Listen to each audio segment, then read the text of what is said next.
ব্রিজের ঢালের সমস্যাটির কারণে ভারী যানবাহন ওঠা ঝুঁকিপূর্ণ ছিল। তাছাড়া আগাছাগুলো সড়কের উপরে থাকায় ব্রিজের বিপজ্জনক ভাঙনটি দেখার উপায় ছিল না। সেজন্য কোনো গাড়ি ভুলক্রমে পাশ দিয়ে গেলেই বিপদ ঘটত। আগাছার আলে ব্রিজের ঢালে এই অংশটি মাটি বসে গিয়ে এই অবস্থার সৃষ্টি হয়েছে। ব্রিজ এবং রাস্তার ব্যবধান বেশি হয়ে গাড়ি ওঠানামার সবচেয়ে বড় সমস্যা হতো। এজন্য ব্রিজের ঢালটি সমান করার জন্য ঢালাই দেওয়ার উদ্দেশ্যে কাজ শুরু করি। স্থানটির আশপাশে তেমন কোনো বসতি ছিল না, তাই অনেক দূর থেকে ঢালাই প্রয়োজনীয় উপকরণগুলো আনতে হয়। প্রথমে পরিষ্কার কাজ শেষ করে ব্রিজের ঢালে ইট ভেঙে গর্ত ভরাট করে দেই। তবে সন্ধ্যা হলে লাইট জ্বালিয়ে কাজ করা শুরু করি। তখনই সমস্যায় পড়ি, কারণ লাইটের আলোতে সমস্ত পোকা এখানে চলে আসে। এজন্য মাঝে মাঝে কয়েকটি পোকা নাকে মুখেও চলে যায়। এরপর ব্রিজের নিচ থেকে পানি তুলে ঢালাই উপকরণগুলো মেশানো শুরু করি। ততক্ষণে সন্ধ্যা গড়ে রাত হয়ে আসে।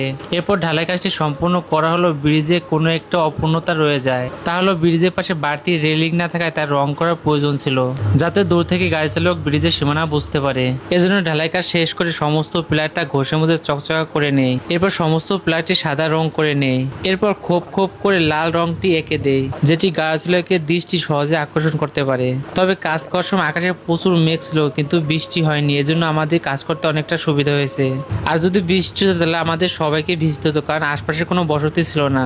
তাই প্রকৃতিতে যা কিছু ঘটে সবই আমাদের ভালোর জন্যই হয়। অবশেষে রং করা কাজটি শেষ করলে ব্রিজটি নতুনের রূপ নেয়। হয়তো দেখলে যে কেউ বলতে পারবে এটা নতুন ব্রিজ। এমন কাজটির জন্য সবার সাপোর্ট পাবো তো।